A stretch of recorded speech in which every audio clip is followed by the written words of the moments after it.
El alma de nuestro campo cada día en tu mesa. Campo y Alma patrocina Abriendo Campos.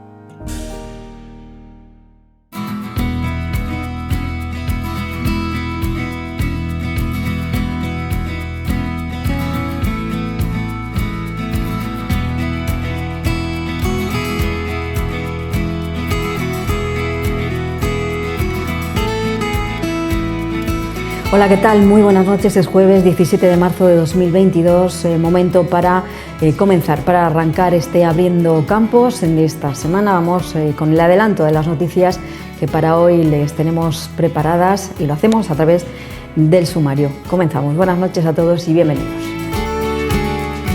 Emiliano García Paje pretende dotar de una oficina en Bruselas para influir, presionar y defender sobre los intereses del sector vitivinícola en los grupos parlamentarios europeos. La denominación de origen protegida Jumilla recupera la exportación en los mercados exteriores, incrementando un 11% los datos de la campaña 2021, un crecimiento histórico de las ventas. Pero las exportaciones se verán notablemente afectadas por la situación derivada de la guerra de Rusia, siendo en 2021 el octavo país donde se vendieron 775.000 botellas.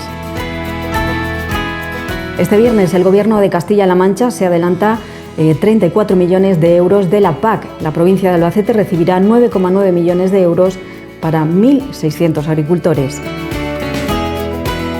Castilla-La Mancha invertirá 160 millones del Programa de Desarrollo Rural, un 16% del total del presupuesto de 2023-2027 para potenciar la agricultura y la ganadería ecológicas. Esta primavera se va a poner en marcha la Escuela de Pastores Regional con el objetivo de que siga habiendo ganaderos de extensivo comprometidos con la oveja de raza manchega.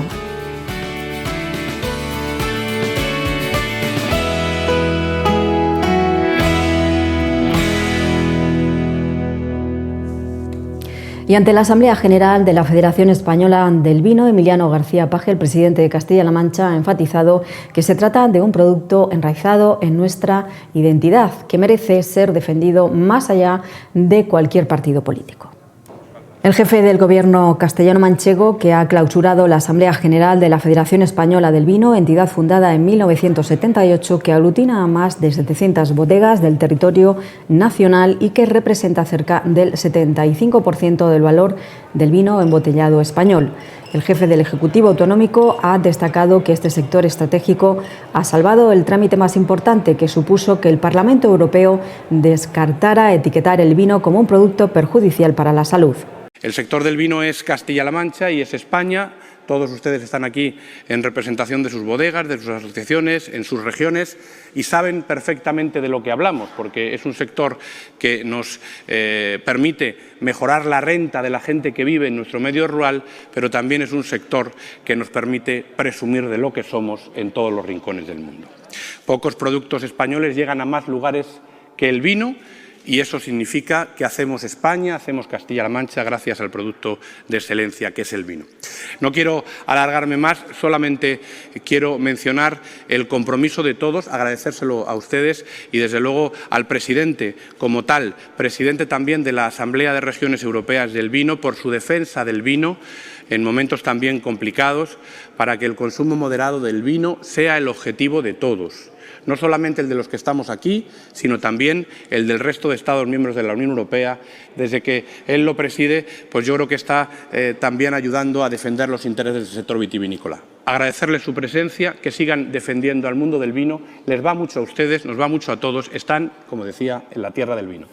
Yo hubiera mantenido en Europa la defensa de que el vino es, como todo en la vida, un producto enraizado en nuestra identidad, en nuestra cultura, y que, como todo en la vida, depende de las proporciones.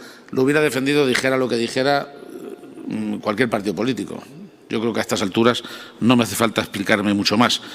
Y la realidad es que este sector es un sector en el que nosotros estamos apostando como palanca de cambio para modernizar y innovar.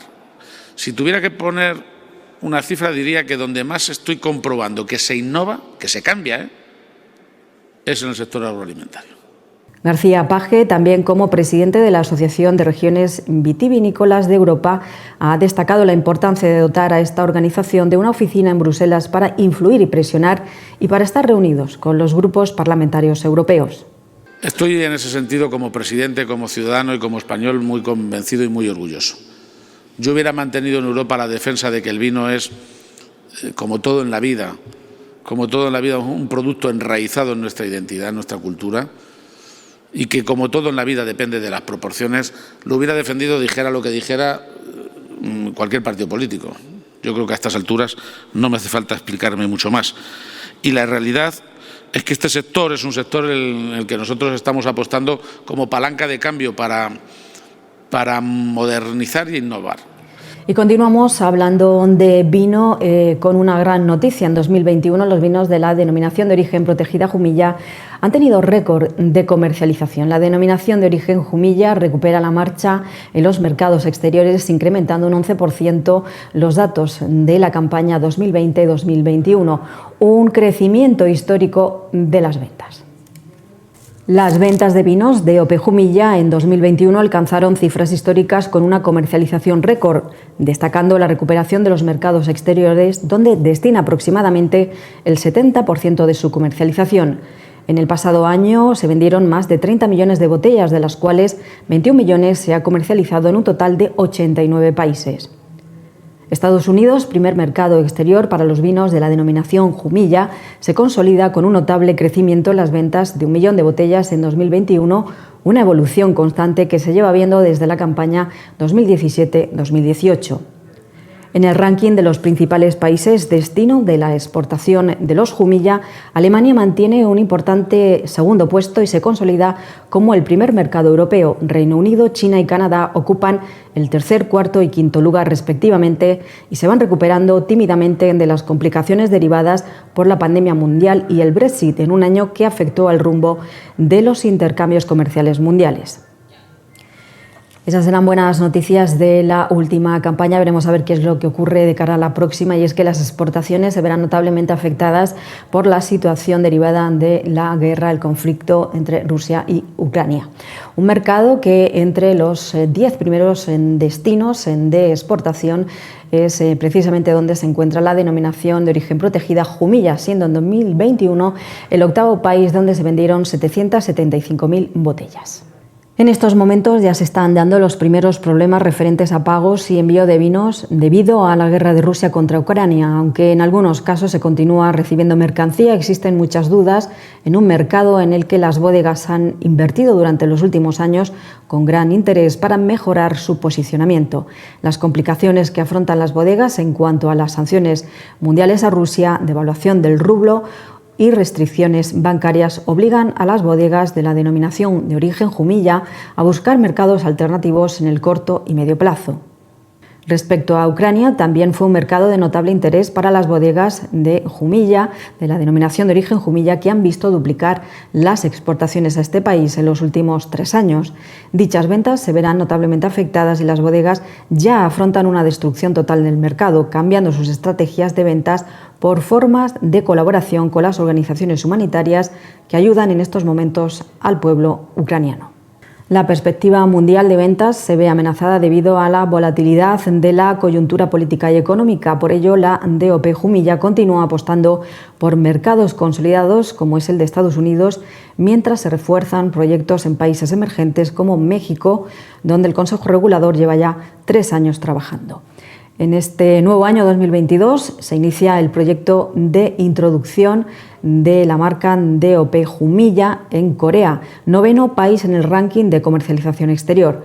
Corea, segundo país más importante de Asia para Jumilla tras China, ha experimentado un cambio en el modelo de consumo derivado de la pandemia y destaca el incremento de las ventas de vino DOP Jumilla en más de 250.000 botellas respecto al año anterior.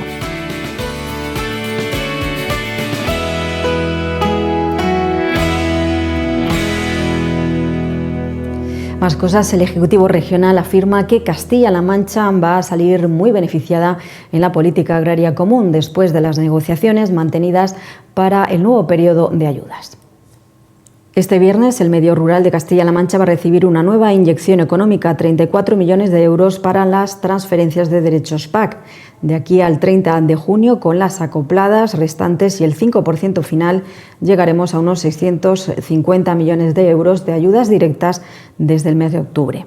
En esta nueva inyección, la provincia de Albacete recibirá 9,9 millones para 1.600 agricultores. El consejero Martínez Arroyo ha trasladado el adelanto por parte del Gobierno regional de los pagos de la PAC a los agricultores y ganaderos correspondientes del pago básico, pago verde y pago de jóvenes agricultores.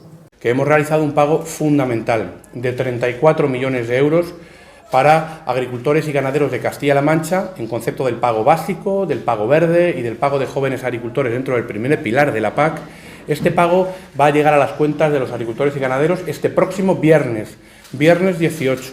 Con este pago de 34 millones de euros ya habríamos pagado 536 millones de euros desde que se inició el periodo de esta PAC el 16 de octubre, día en el que además pagamos el anticipo.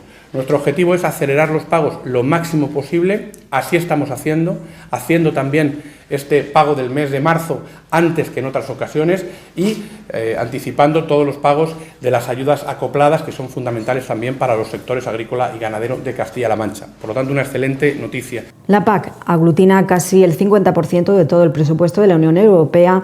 En este ámbito, Emiliano García Paje ha celebrado la negociación de la política agraria común y ha avanzado su intención de acudir en mayo a Bruselas acompañado de los sindicatos agrarios para seguir trabajando en la defensa de la PAC española. Y nosotros particularmente estamos orgullosos porque de la nueva negociación de la PAC esta región va a salir muy bien. Va a salir muy bien. Creo que España en su conjunto, y se lo agradezco al ministro, ha salido razonablemente bien del debate, pero nosotros particularmente, y ya daremos nuestra cuenta, en mayo quiero ir con los sindicatos agrarios a Bruselas para terminar de explicarlo bien, pero vamos a salir muy bien.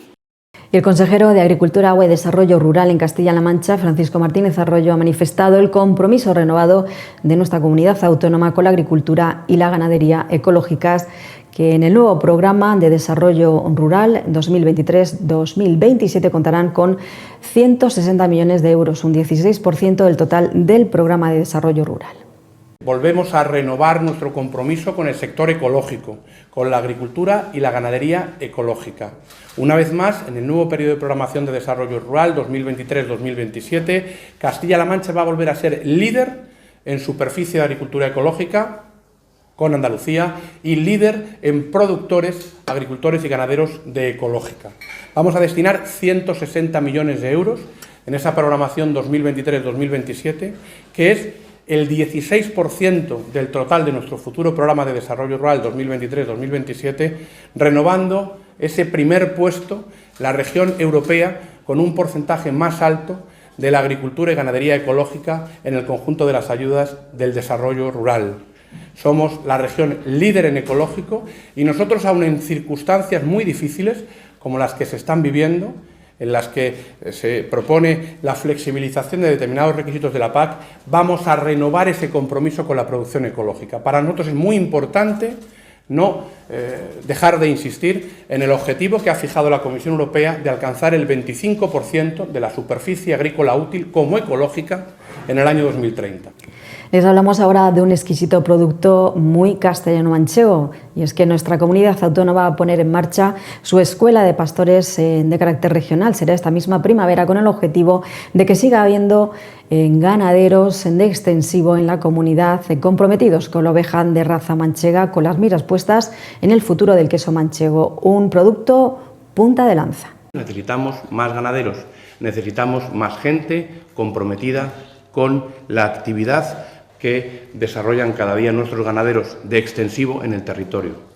Para eso vamos a poner en marcha, y es un compromiso que hemos adquirido con el Consejo Regulador, la Escuela de Pastores de Castilla-La Mancha. Se va a poner en marcha esta misma primavera, se van a empezar a realizar los cursos esta misma primavera y desde luego lo vamos a hacer de la mano del Consejo Regulador. Nos interesa tener en Castilla-La Mancha muchos pastores de oveja manchega que estén en el territorio, que nos hagan mejores cada día y gracias a los cuales podamos vender nuestro mejor producto, el mejor patrimonio inmaterial que tiene Castilla-La Mancha. El consejero de Agricultura, Agua y Desarrollo Rural, Martínez Arroyo, así lo ha señalado en Toledo, donde se han presentado algunas de las actividades que, con motivo del 40 aniversario de la creación de la denominación de origen queso manchego, se van a realizar este año. El queso manchego ha llegado a todos los rincones en 2021, produjo 17 millones de kilos, un tercio se vendió en España y otro tercio en Estados Unidos. 40 aniversario del queso manchego, que era queso y manchego antes que existiera Castilla-La Mancha.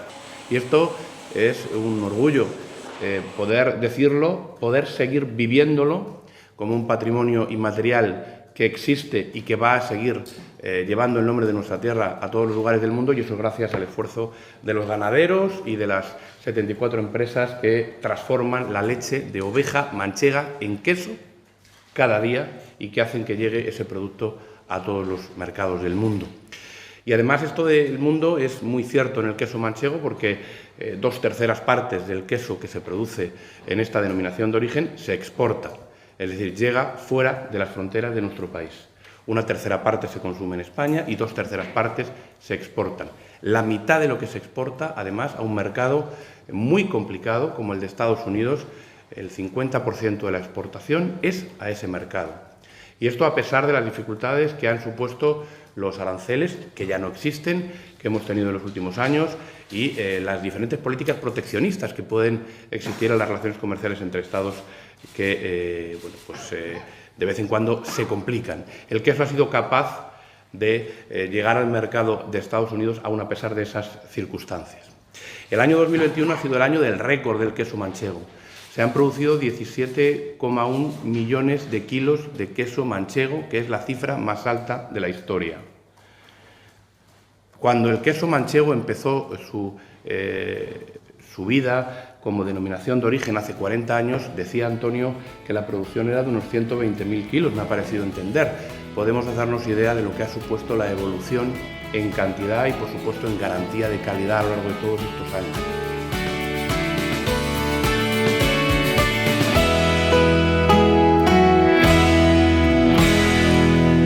Más cuestiones sumamente importantes. Hablamos ahora con el responsable de UPA, Pedro González. Lo hacemos sobre los problemas causados por la crisis de Ucrania, la subida de precios de los carburantes, de los combustibles, fitosanitarios, energía y productos agrícolas. También trataremos los perjuicios que nos causa la nueva planificación hidrológica y las movilizaciones y reivindicaciones planteadas por el sector agrícola de cara al próximo día 20 de marzo en Madrid.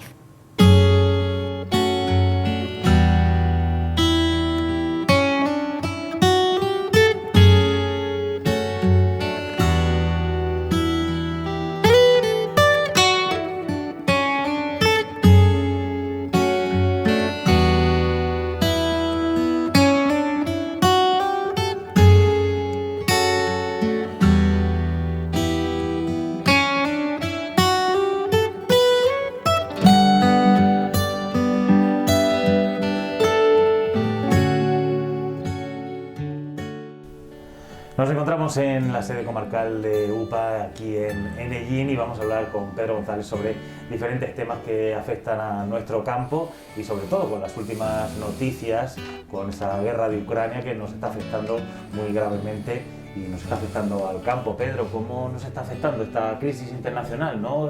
Tenemos subida de precios, los cereales también tenemos peligro, ¿verdad? Pues sí, la verdad es que eso es lo que está ocurriendo. Bien, es cierto que la subida de los cereales se produjo ya en la cosecha pasada, antes de que explotara, estallara la guerra.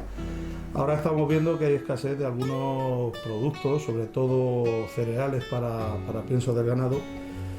Y bueno, nos está afectando, claro que nos está afectando. Esto ocurre precisamente por la deslocalización que se ha producido de determinados cultivos. Es decir, Albacete, por ejemplo, por centrarnos aquí en el ámbito nuestro, tiene en torno a 85.000 hectáreas de almendro, que es una de las provincias donde el cultivo del almendro ha crecido de una manera espectacular. Más de 60.000 hectáreas de esas en los últimos 10 años son las que se han plantado. Esas hectáreas estaban dedicadas al cultivo de herbáceas, pero debido a la baja rentabilidad de los cultivos herbáceos, pues los agricultores han tenido que ir buscando otras soluciones. que ha sido mirar hacia el cultivo leñoso como el de la oliva. Entonces, aquí al final, por la baja de rentabilidad, porque era más barato traer productos de fuera, no se ha protegido de manera adecuada las producciones propias, y ahora vemos que necesitamos maíz, que necesitamos trigo, que necesitamos girasoles. Y aquí es que la propia PAC, los precios, la política de precios que se ha implantado en la Unión Europea no ha protegido que seamos autosuficientes en materia de esta. Y luego estamos aprendiendo poco de la pandemia también, cuando se nos cerraron las fronteras, por ejemplo, con Marruecos, con lo que venía de fuera, y aquí todo el mundo estaba asustado pensando que iba a haber escasez de alimentos. Alimentos para la población hay más que suficiente. Ahora, otro tipo de subproductos, como pueden ser alimentos para ganado, pues estamos viendo lo que ocurre. Que somos completamente dependientes y muy vulnerables. Hay que proteger las producciones propias para cuando lleguen estos temas no depender de terceros, que por desgracia lo que está pasando en Ucrania, pues hombre, es terrible, es tremendo la situación de las personas que están muriendo ahí desde nuestro punto de vista sin necesidad alguna, porque hombre, en el siglo XXI que explote una guerra en Europa, pues nadie podía imaginarse eso. Estamos viendo esa subida de los precios del cereal. ¿Cómo está afectando en la ganadería, y si también va a afectar a la temporada de la siembra de ese cultivo? Lo que es la temporada de siembra, los cultivos herbáceos ya están hechos, ya está la siembra hecha, la gente ha tenido que programar su siembra en base también a la expectativa de llevarse a la PAC, es decir, la PAC te obliga a que haya una rotación de cultivo, a dejar las tierras en barbecho, y eso ya se ha hecho.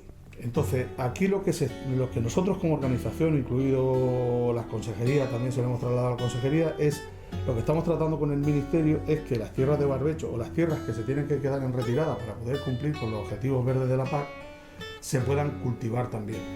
Y una campaña que todavía no se ha realizado, que la siembra se tiene que realizar ahora en los meses de mayo, junio, que es la campaña de girasol, pues que se pueda hacer una siembra mayor de girasol de la que se venía haciendo.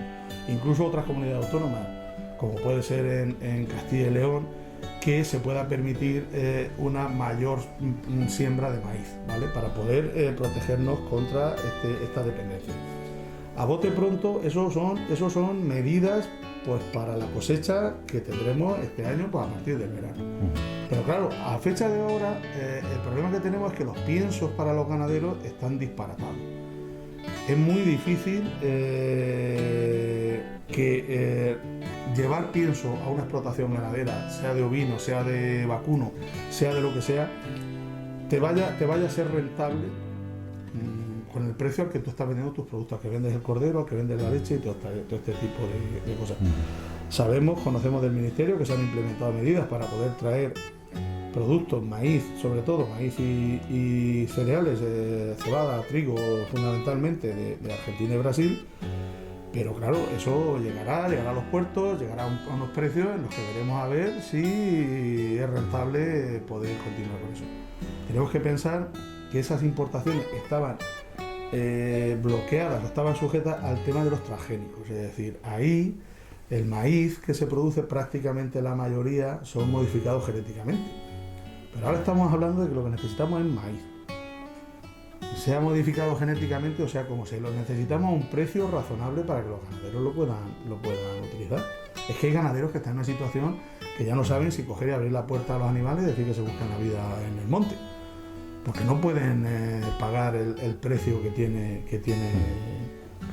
la materia con la que tienen que alimentar el ganado. Pedro, también vosotros, para todo este tipo de problemas que conllevan las políticas internacionales, lo que planteáis es que se replantee la política agraria común.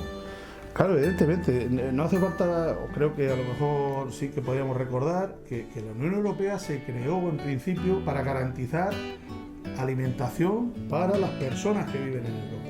Ese fue el primer acuerdo. Luego vinieron el del acero y vinieron otros y llegamos a la situación actual. En principio había que garantizar la alimentación. En segundo lugar, lo que había que hacer era producir más. Y ahora estamos en una situación en la que las producciones han llegado pues, prácticamente a un tope, y ahora lo que queremos es producir alimentos de más calidad. Y la calidad alimentaria que hay en Europa no hay en ninguna parte del mundo. los cuidados con los productos fitosanitarios, los límites máximos de residuos, aquí son las medidas más restrictivas de UPA. Y también se ha ido ahora con el tema de la PAC a una PAC más verde, es decir, que haya más agricultura ecológica, que haya rotación de cultivos, que se dejen tierras en descanso, que se dejen tierra incluso una parte de la explotación en no cultivo. Claro, y ahora estamos viendo que hay que proveer otra vez determinados tipos de alimentos. Es decir, la especulación que está habiendo con el tema del girasol es terrible y le está afectando en España, el país primer productor de aceite de oliva del mundo. Ya, pues es que aquí vamos a ver que el aceite de girasol se utiliza en conservas, en determinadas cosas, y que el aceite de oliva quizá hay un poco más áspero, pero de más calidad. Pues yo qué sé, pues vamos a imaginar y vamos a volver a lo que hemos tenido en toda la vida. Que tenemos ahí, que tenemos mucho aceite de oliva ahí estancado, y por desgracia, ¿en qué manos está ese aceite ahora mismo? ¿En qué manos están los cereales? En las manos de los especuladores, del intermediario. Es decir, el productor ni tiene cereales guardados en su almacén hasta la fecha, ni el olicultor tiene aceite guardado ahí hasta la fecha. Todo eso está en manos de la intermediación. Y son los que están provocando un encarecimiento de los precios, sobre todo de los alimentos, cuando vamos a comprar a la cesta de la compra, que tampoco vemos justa. Claro, cuando vemos la subida del IPC, se debe a la subida del precio de los alimentos, la energía y los carburantes. Cuando vemos lo de los alimentos y vemos que la situación en la que hay numerosas explotaciones agrícolas que no les llega para continuar con la actividad, es que nosotros nos enfadamos, nos cabreamos mucho. Es decir, pero ¿cómo puede ser que la gente no pueda comprar productos de primera necesidad, productos alimenticios, y por contra en el campo la gente se arruine? Aquí, ¿qué es lo que pasa? Tenemos una ley de la cadena que le falta grasa, falta engrasarse a esa ley, falta que esa ley funcione a pleno rendimiento. Al final es a donde tenemos que ir a parar. El problema del aceite de girasol es un problema artificial, porque al fin y al cabo en España, como tú decías, ¿no?, somos uno de los principales países productores de aceite de oliva. Tradicionalmente se usa más el aceite de oliva que de girasol. ¿Es un problema artificial que está beneficiando a esos especuladores, como tú dices? Pues yo te diría que en parte. Sí que es cierto que todo lo que son, por ejemplo, las conservas de pesca, el atún en aceite está en aceite de girasol, no está en aceite. Es decir, ahí se gasta mucho en la industria y se gasta también mucho en la hostelería. El aceite de oliva quizá lo utilizamos más para comer, para la ensalada, para los fritos, más exactamente. Sí. Y a lo mejor es porque también hemos estado viendo un aceite más barato, ha sido siempre más barato, ahora ya no, ahora incluso te lo están racionando a los mercados y te permiten que te lleves una botella. Con eso lo que se está generando es una especulación, y que todos los días, cada vez que va al mercado, esté más caro. Y esté subiendo, lo que hay que hacer, pues mira, buscar otras alternativas. Si es lo que yo digo en mi casa, pues mira, tiene ahí aceite de oliva, pues vamos a consumir el aceite de oliva, el nuestro de toda la vida, y vamos a tener menos dependencia de eso. ¿Por qué? Pues porque ahora, ya te digo, se va a promover una campaña de siembra de girasoles más importante de la que se venía haciendo, que eso no quiere decir que vayan a resolver el problema, porque igual luego no nos llueve en el verano y tenemos los girasoles allí, se secan y no vamos a ninguna parte. Pero sí que hemos deslocalizado determinados cultivos de los que ahora somos totalmente dependientes de países terceros, ya no de dentro de la Unión Europea, porque ese no sería problema, sino de países de fuera. Y claro, cuando te ocurre un problema como este, tremendo, terrible, pues nos vemos con las carencias que tenemos y claro, al final las soluciones aquí son complicadas. Pedro, ya que has hablado de esas lluvias en verano, ¿cómo nos está viniendo ahora mismo la situación meteorológica? Venimos de una temporada de sequía, ahora parece ser que después de esa nube de polvo sahariano, ahora vamos a tener lluvia durante toda la semana. ¿Cómo afecta al campo? Sabemos que nunca llueve a gusto de todos. Pues hombre, la verdad es que veníamos de una situación muy compleja y muy mala situación. En lo que es Enellín, prácticamente desde el mes de septiembre no había llovido. Hemos tenido un mes de febrero con unas temperaturas anómalas y nada corrientes para la época del año en la que estábamos. Las plantas, los árboles, sobre todo los cultivos leñosos, ese calor del mes de febrero lo que hizo fue adelantar el que se pusieran en marcha la floración y tal. Ahora las variedades tanto de almendro como de fruta que están en plena floración no les viene bien el agua. Es decir, esto es perjudicial para la cuaja, sobre todo para que los frutos cuajen y podamos tener una cosecha normal. Ya veremos a ver en la evolución de los días cómo avanza esto. Además de enfermedades que pueden venir, como el caso de la monilla, ya aviso a la gente que estén pendientes, sobre todo en el almendro y frutales. La monilla se secan las puntas y se pierde gran parte de la cosecha si no se trata a tiempo. Y sí que es verdad que los cultivos, como pueda ser el olivar o como pueda ser, por supuesto, los cultivos herbáceos de los que todavía tenemos por aquí, cultivos de secano, pues le va a venir muy bien este agua porque estábamos en una situación crítica, una situación en la que vamos, había zonas de cultivo de herbáceos que ya la situación, el agua que está viniendo ahora ya no le viene bien, no le afecta porque ya está en una situación irreversible de sequía.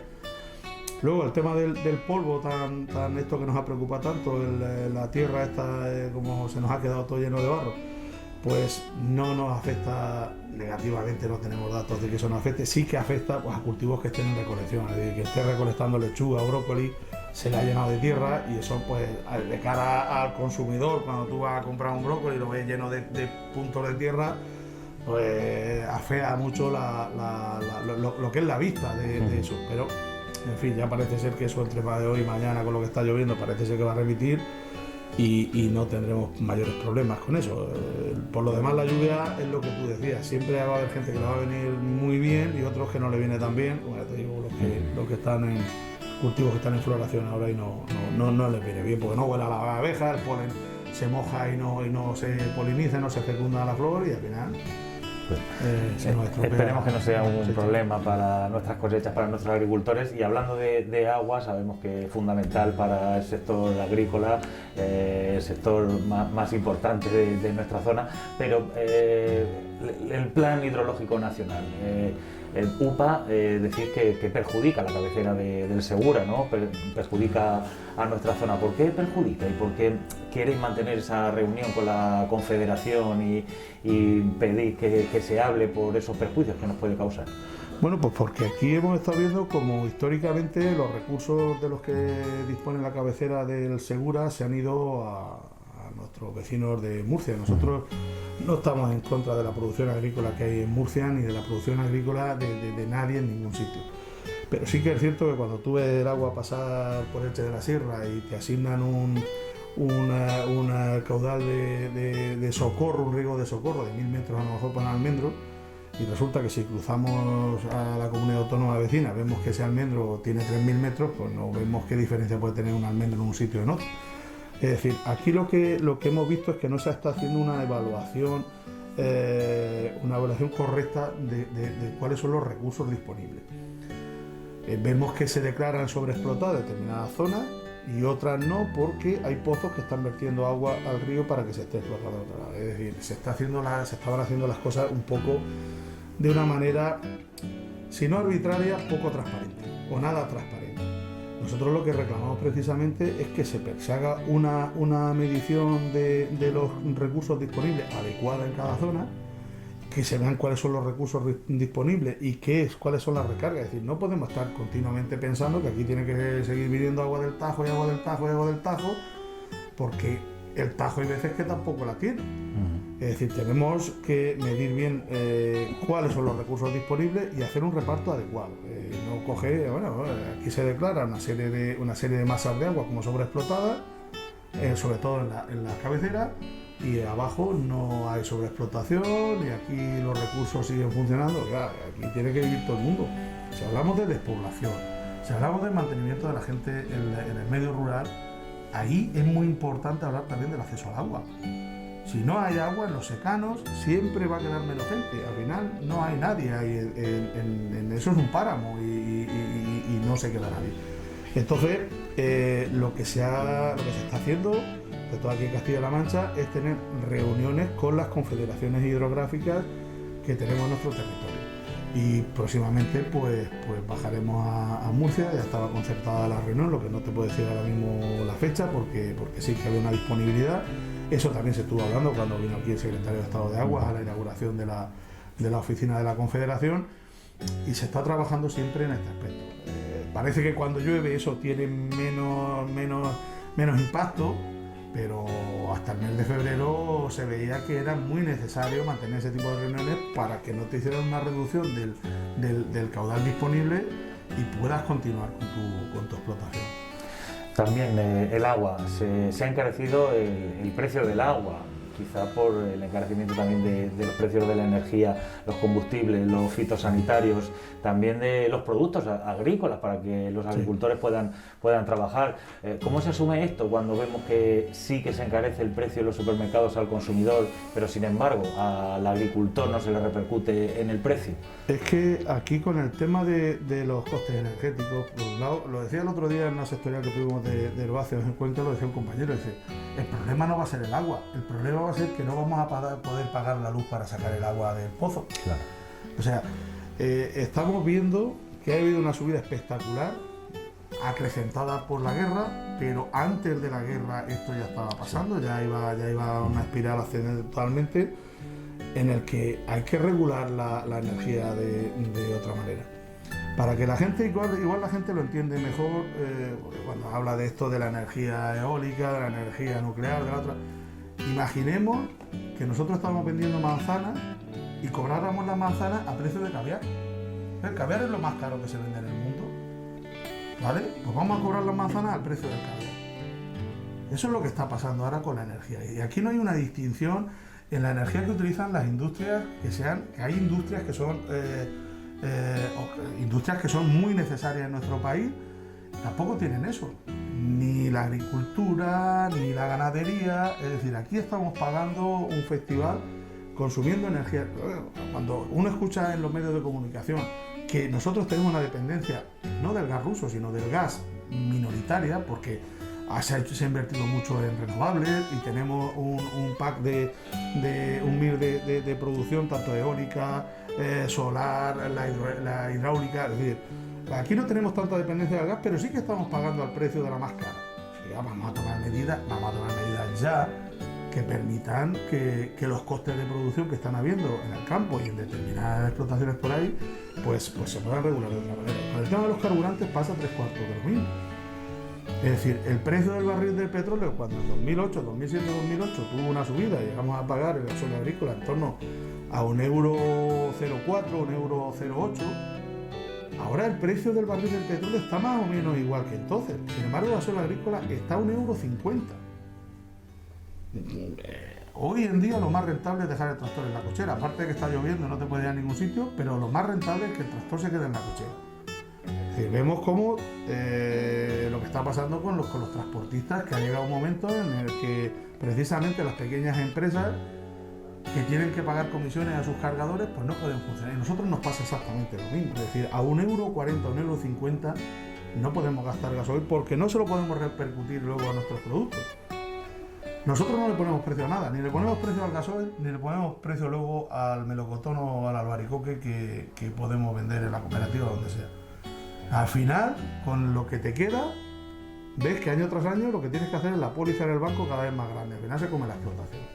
Es decir, hay que tomar medidas urgentes. Pensamos que también en el tema del carburante, nuestro gobierno, pues sí que hay medidas como el IVA que está armonizado en Europa y todas estas cosas, pero vemos que hay algunos países, sobre todo de la zona que está más cerca allí en la zona de Ucrania y todo esto, estamos viendo Polonia, estamos viendo Hungría, estamos viendo Rumanía, que han tomado medidas ya de bajar el IVA de los carburantes y de la energía. Aquí nos tenemos que poner de acuerdo con Europa, a ver Europa lo que dice en el Consejo del día 23-24 de este mes, a ver el 29. No podemos estar más tiempo viendo a ver lo que va a pasar, porque vamos a iniciar la campaña ya. Fruta, verdura, hay que iniciarse ya, y los costes de producción ahora mismo son inasumibles. ¿Ese paro de los transportistas está afectando a la salida de los productos del campo o no? Sí, claro que está, lógicamente claro que afecta. Está afectando, sobre todo, lo hemos visto, hemos tenido noticias, sobre todo en los, por ejemplo, ganaderos de leche. Algunos están teniendo algún problema para sacar la leche de la granja. El acceso al pienso también está afectando. Pero claro, al final esta gente está en esa situación porque no pueden más. Nosotros, de hecho, vamos el día 20, tenemos una manifestación en Madrid, pues porque nos pasa lo mismo. Y nos fastidia mucho que haya gente, que haya determinados sectores que se están encontrando con escasez de pienso, aparte de que es caro y que hay poco y todas estas cosas, aparte es que no te lo pueden suministrar por el tema de la huelga del sector de transporte. Al final esto cuesta trabajo uno entender estas cosas, pero claro, cuando le afectan, como nos está pasando a nosotros, pues entiende uno de otra manera también las reivindicaciones de otros sectores. El sector pesquero el lunes que viene va a hacer un paro también, pues porque también dependen del gasóleo con el que se mueve el barco por ahí y va a ir a traer el pescado.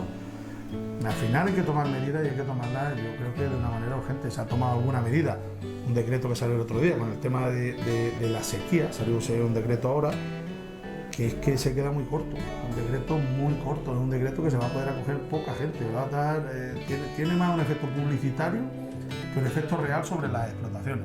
Y lo que buscamos aquí son medidas que afecten de manera real, rápida, a las explotaciones, a nuestras y al resto de sectores implicados. Pedro, si hacemos un poco de memoria, a finales de 2019, el campo salió a la calle, hubo ese paro, esas reivindicaciones que todos vimos, pero vino la pandemia y cuando parecía que nuestros representantes políticos lo estaban escuchando, pues se paralizó todo. Ahora, el próximo día 20 de marzo, hay una movilización en Madrid. ¿Cuáles son las reivindicaciones? Pues efectivamente, los primeros meses de finales del 2019, primeros del 2020, se buscó una estrategia de realizar paros en determinados puntos, en determinadas poblaciones. Cuando había un día eran manifestaciones en Cantabria, otro día estaban en Extremadura, aquí en Castilla-La Mancha. Nosotros tuvimos que desconvocar la manifestación que teníamos para el 12 de marzo de 2020. Tenemos que recordar que 2 días más adelante fue cuando se decretó el estado de alarma y yo creo que fue una decisión responsable en ese momento porque claro, estábamos ante un tema que desconocíamos y que ya hemos visto cómo nos ha afectado. De ahí aparcamos los tractores y entonces lo que hicimos fue coger los tractores para fumigar calles, bueno, cuando se estaba echando lejía por ahí y todas estas cosas. Y ahora se ha recuperado un poco el calendario de movilizaciones, también con responsabilidad porque el tema de la pandemia no se nos ha ido. De hecho, aquí tenemos que estar hablando con la mascarilla todavía y yo pienso que esto es una cosa que la vamos a tener para tiempo, tenemos que ser responsables y tener cuidado. Sí que es cierto que la situación en el campo no se ha mejorado en absoluto. Hemos visto que no hemos tenido desabastecimiento de productos de alimentación, es decir, aquí no ha habido escasez de prácticamente de nada. La alimentación se ha mantenido. Nuestras reivindicaciones también, porque no, se ha mejorado poco, es decir, se aprobó la ley de la cadena agroalimentaria, ya te digo, que lo que le falta es un poco de grasa, y precisamente ese es uno de los puntos más importantes que llevamos a la tabla reivindicativa del domingo, es el tema de la ley, que se cumpla, que sea efectiva, que sirva. El tema de los combustibles, que hemos estado hablando, el tema de la energía de los combustibles, el tema de la PAC. La PAC hay que darle otro sentido, el tema del agua, el tema de la protección a través de seguro agrario, es decir, hay una serie de reivindicaciones que son históricas, que son las mismas prácticamente. Y luego también el control de importaciones de países terceros. Es decir, hasta ahora hemos hablado, por ejemplo, de lo que va a ocurrir o que está ocurriendo con los cereales, con determinados cereales de girasol, pero es que eso nos va a pasar con los tomates ya. Marruecos, el reino de Marruecos, hay una ciudad que es una ciudad del tomate. Y ahí se produce con unos costes de producción que nada tienen que ver con los nuestros, con una medida de seguridad que nada tienen que ver con los nuestros, tanto costes sociales como medioambientales. Y hasta 4 días los tomates nuestros resulta que serán muy caros, no serán rentables, tendrán un precio bajo y comeremos tomates de ahí. Vamos a ver si somos capaces de poder proteger nuestras producciones, comer productos nuestros con la seguridad alimentaria mayor que hay en el mundo. Cualquier consumidor se puede comer cualquier fruta o hortaliza que se produzca en España, bueno, España en Europa me refiero, con total tranquilidad, y yo ya no estaría tan seguro de comernos cualquier cosa que venga de países terceros, no solo ya de África, sino incluso de América o de Asia. Es decir, los productos fitosanitarios que están autorizados en Europa, hay muchísimos que no están autorizados en Europa y las multinacionales siguen fabricándolos. ¿Los venden dónde? Pues los venden en África, los venden en América, los venden en Asia, porque su negocio es rentable. Entonces, lo que vamos a hacer aquí es proteger nuestra producción. Al final nuestros productos son tan baratos que no son rentables para las explotaciones y traemos productos de donde sí se está utilizando eso que es perjudicial para la salud, pues vaya negocio que estamos haciendo. Pedro, muchas gracias por habernos atendido y ojalá y todas esas reivindicaciones que desde que yo me acuerdo son prácticamente las mismas, pero son problemas que no se solucionan para el sector agrícola, que es de los más importantes, por no decir el más importante que tenemos en nuestro país y que hay que protegerlo. Muchas gracias. Yo las gracias a vosotros, siempre encantado de recibiros y de que vengáis aquí cada vez que queráis. Nosotros lo que queremos con esta tabla es que con estas peticiones es que se articulen mesas de negociación en el Ministerio y empezar a ir tratando los puntos. Oye, sabemos que esto no se va a resolver de la noche a la mañana, así que hay temas que pueden resolverse de una manera rápida, pero otros van a llevar un tiempo y lo sabemos, somos conscientes, pero no hay que empezar. Daros las gracias y ya sabéis que aquí podéis venir cuando vosotros queráis. Pues ojalá y se resuelva. Gracias, Pedro. A vosotros.